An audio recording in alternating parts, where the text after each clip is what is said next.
Okay, so I wanted to give you a quick progression for the hipster rings. So I'll post a video of the hipster rings as well so you can see it.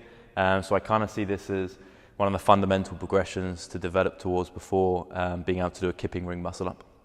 All right, so I think this is super important in the sense that if you get the pull and the kip right, the transition should actually be super easy, right? Because you should be putting yourself high enough that all you need to do is sit over the top of the rings. Okay, so I'm not undermining the transition because it takes some coordination and some confidence, right? But a kipping ring muscle up is more about the swing and the kip and the dynamic pull. So when we do the hipster rings, you really want to finish kind of in this position here. Okay, so the body is in a straight line down like this, and it's more of a 45-degree angle like this, not in a horizontal line like so. Okay, the second thing is you want to be pulling the rings a little bit lower down to the kind of belly button, even down to the hip level. Okay, so the problem with putting the rings too high up to the chest here is it doesn't give you any room to come through for the transition. Right? If you pull the rings here, as you come through, you're going to catch in this really, really low dip position, right? Which isn't good for your shoulders, and most people don't have the shoulder mobility to get into that position anyway.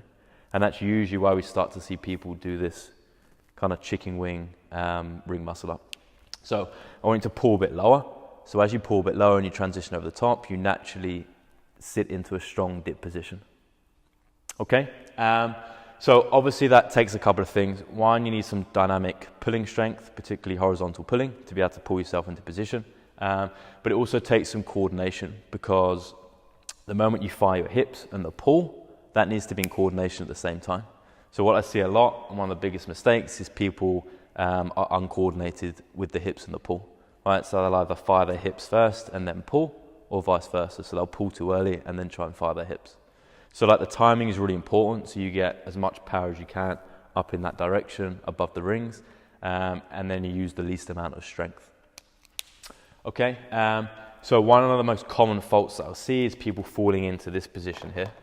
Okay, so instead of being in a straight line here with the chest high to make the transition easy, people kind of overcompensate for their weak pull or bad timing by just kind of uncontrollably thrusting their hips up in that direction and leaving the chest back here. Okay, so that makes the transition really, really hard.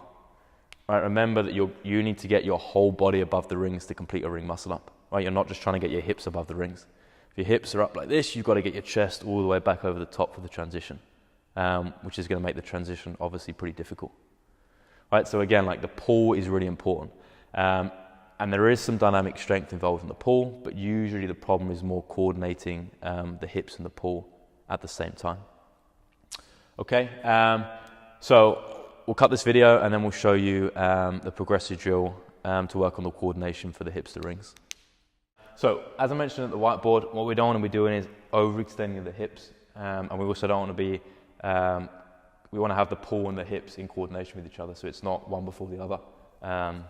Or vice versa. So what we don't want to see is the hips firing up too much like this.